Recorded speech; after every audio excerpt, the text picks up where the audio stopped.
بسم اللہ الرحمن الرحیم الحمدللہ وحدہ والصلاۃ والسلام علی من لا نبی بعدہ۔ آج ہم سورہ مدثر کا تیسرا حصہ کرنے جا رہے ہیں اور اس میں ہم انشاءاللہ آیت نمبر 18 سے 25 تک کور کریں گے۔ اسی سورہ کی آیت نمبر 16 میں یہ جو فرمایا ہے کہ وہ ہماری آیات کا شدید منکر ہے، ان مذکورہ بالا آیات میں یہ اسی دشمنی کی تصویر کھینچی گئی ہے، اور غور سے دیکھیے کہ کیسی مکمل تصویر کھینچی گئی ہے۔ قرآن اپنے دشمنوں کے دل کھول کر سامنے رکھ رہا ہے کہ یہ آخر کیا سوچتے ہیں اور کیسی کیسی اسکیمیں قرآن اور رسول صلی اللہ علیہ وسلم کے خلاف بناتے ہیں۔ چلیے ان آیات کو دوبارہ دیکھتے ہیں۔ یہ مجرم، اس نے سوچا اور بات بنائی، تو اس پر خدا کی مار اس نے کیا بات بنائی، پھر اس پر خدا کی مار اس نے کیا بات بنائی۔ اللہ تعالیٰ بتا رہے ہیں کہ اس دشمن قرآن نے پہلے قرآن کی آیات کو سنا تاکہ اس کو ماننے والے یہ سمجھیں کہ یہ غور و فکر کر رہا ہے، اور صرف دشمنی میں قرآن کے خلاف رائے نہیں دے رہا، بلکہ اسکیم بنا رہا ہے کہ بات کو ایسے بنا کر کہے کہ سننے والے پہلی دفعہ میں قائل ہو جائیں۔ اللہ نے اس رائے کو بتانے سے پہلے ہی اس دشمن قرآن پر 2 دفعہ لعنت کی۔ غارت ہو کہ تو نے ایسا غلط اندازہ لگایا، اور پھر غارت ہو کہ تو نے ایسا غلط اندازہ لگایا۔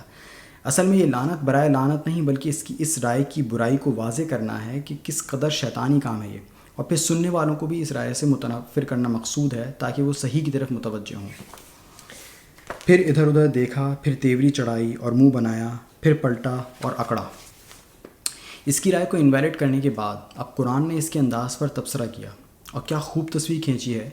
یعنی کہ فرمایا کہ پہلے تو اس نے فکر کے انداز میں سر اٹھا کر لوگوں کے چہروں کا جائزہ لیا تاکہ ان کے موڈ کا اندازہ کر سکے کہ اس رائے کے اظہار کے لیے وقت سازگار ہے یا نہیں۔ پھر اس نے تیوری چڑھائی اور منہ بنایا تاکہ دیکھنے والوں کو اس کے اس انداز ہی سے پتہ چل جائے کہ اس غور و فکر کے بعد اس نے قرآن کے متعلق جو رائے قائم کی ہے وہ نہایت ہی مایوس کن ہے۔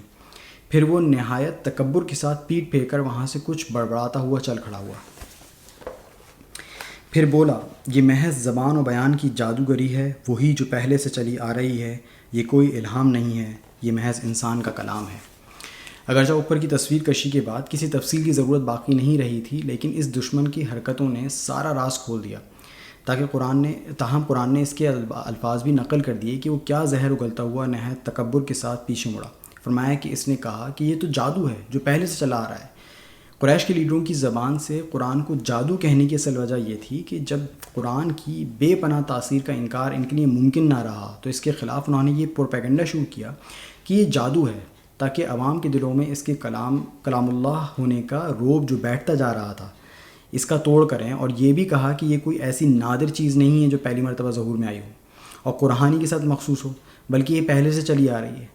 مطلب یہ ہے کہ تمہارے اس ملک میں اس سے پہلے بھی ایسے خطیب اور شاعر گزر چکے ہیں جن کے کلام میں یہ جادو موجود تھا، لیکن ان کو نہ کسی نے خدا کا پیغمبر مانا، نہ انہوں نے خود کوئی پیغمبر ہونے کا دعویٰ کیا، اور نہ ان کے کلام کو کسی نے کلام الہی سمجھا۔ تو کہ اس کلام کی کیا خصوصیت ہے کہ اس کو خدائی ہونے کا درجہ دے دیا ہے۔ اللہ ہمیں اس سورہ کو ہی نہیں بلکہ پورے قرآن کو صحیح طرح سمجھنے والا بنائے۔ اقول قولی ھذا استغفر اللہ لی ولکم ولسائر المسلمین۔